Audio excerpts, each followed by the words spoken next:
अरब सागर के तट पर खड़ा हवा में लहराता यह ध्वज हजारों वर्षों से एक ही कथा कहता आया है। कथा सोमनाथ की, एक ऐसा धाम जो जितनी बार टूटा उतनी बार पहले से अधिक भव्य रूप में खड़ा हुआ।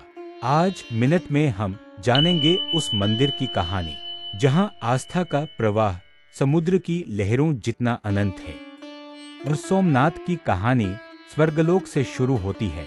कथा है कि चंद्रदेव सोम का विवाह दक्ष प्रजापति की 27 पुत्रियों से हुआ था, लेकिन सोम रोहिणी के मोह में पड़कर अन्य ताराओं की उपेक्षा करने लगे। अपमानित दक्ष ने चंद्रमा को श्राप दिया क्षय होने का श्राप। क्षीण चंद्रदेव देवताओं की शरण में गए। सभी ने कहा एक ही महादेव तुम्हें बचा सकते हैं।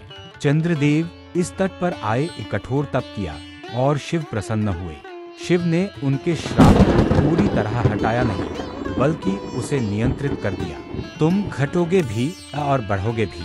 और तभी कृतज्ञ चंद्रदेव ने शिव का इस भूमि पर भव्य मंदिर स्थापित किया, सोमनाथ।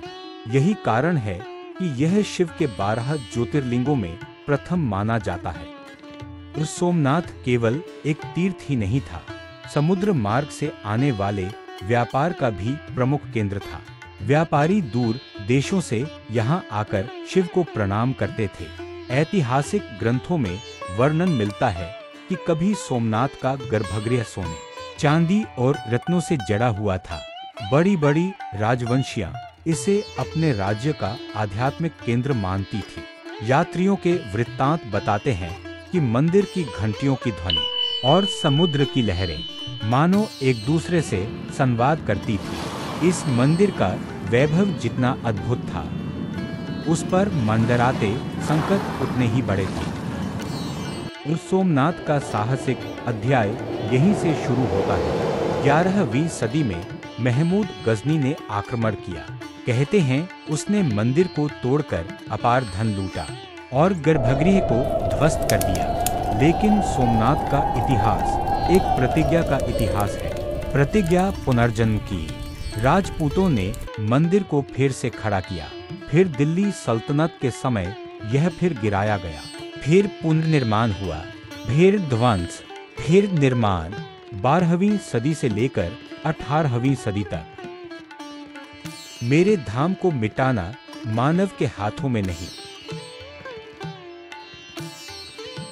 1947 में जब भारत स्वतंत्र हुआ, सोमनाथ खंडहर की अवस्था में था। सरदार पटेल ने कहा, सोमनाथ का पुनर्निर्माण केवल एक मंदिर का निर्माण नहीं, बल्कि भारत की आत्मा को पुनर्जीवित करने का कार्य है। केरेम मुशी ने इस स्वप्न को आकार दिया। खंडहर हटाए गए, नई योजना बनी और प्राचीन चालुक्य शैली में मंदिर का पुनर्निर्माण शुरू हुआ। 1951 में सोमनाथ का पुनः उद्घाटन हुआ। यह क्षण केवल धार्मिक नहीं, ऐतिहासिक था। विश्व को संदेश मिला, भारत टूटकर भी टूटता नहीं, बल्कि और अधिक दृढ़ होकर उठता है। आज सोमनाथ भारत के सबसे भव्य और शक्तिशाली आध्यात्मिक केंद्रों में से एक है। यहाँ की भोर समुद्र की लहरों के साथ शिव के नाम का स्मरण कराती है। मंदिर का ध्वज दिन में कई बार बदला जाता है, जो प्रतीक है इस धाम की अनंत जीवंतता का। यहाँ आकर मन को एक बात स्पष्ट हो जाती है, समय बदल सकता है, साम्राज्य मिट सकते हैं, लेकिन आस्था अविनाशी होती है। और सोमनाथ केवल एक मंदिर नहीं, बल्कि एक संदेश है कि सत्य, श्रद्धा और साहस कभी नष्ट नहीं होते। वे हर युग में, हर कठिनाई के बाद फिर से जन्म लेते हैं। सोमनाथ एक अनंत यात्रा, एक अमर धाम, एक अमित ज्योति।